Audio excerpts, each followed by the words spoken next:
Geoff Russell, the Chief Executive of the Skills Funding Agency. Can you explain a bit more detail about the announcement you just made, Geoff? I'd be delighted to.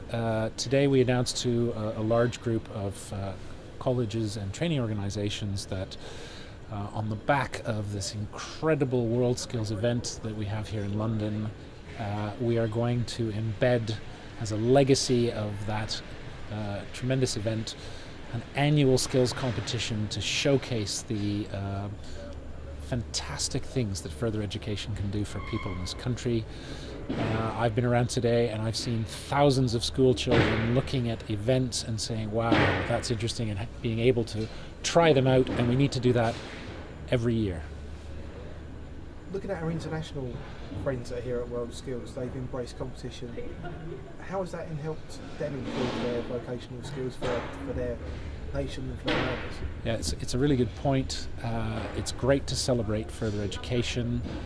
It's great to attract people into further education, but actually the really important thing here is to use this competition and the annual ones we'll put in place to raise standards, both in terms of the teaching, in terms of the qualifications, because what scares me just a little bit is that there are some competitor countries whose mainstream FE system produces graduates that go straight into the international competition, whereas there are a lot of others, the UK included, whose mainstream graduates have to work quite a bit with specialist experts to get them up to the world level, and I would like to narrow that gap.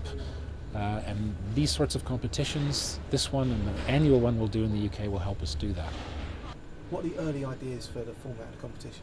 Okay. I think, while it is still emerging thinking, and we need to work with the sector, really, to give them what they want on this, we need to have a much more layered and rigorous approach to competitions that start off across the country at the coordinated times, that build at each layer and that produce the best of the competitors.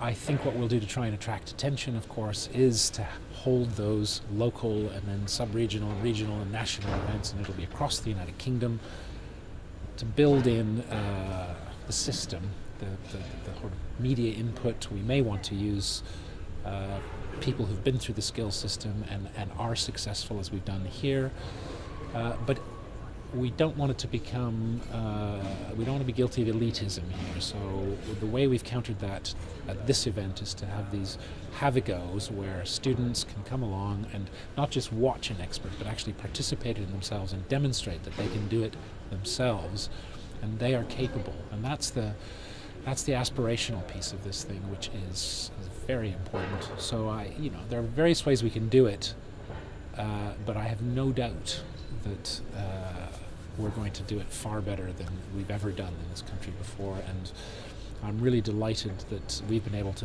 put some financial support behind it with public money. Employers donated in cash and in kind for this event £17 million. One of the legacies that we'll bring in through an annual competition will be to maintain relationships with those sponsorship companies right through each year, instead of just once every 2 years. And they're delighted to try and continue to sponsor us, because it enables them to effectively advertise world-class equipment, which is fantastic for our colleges and training organizations to teach their learners on the cutting-edge equipment. Literally, some of it's cutting edge.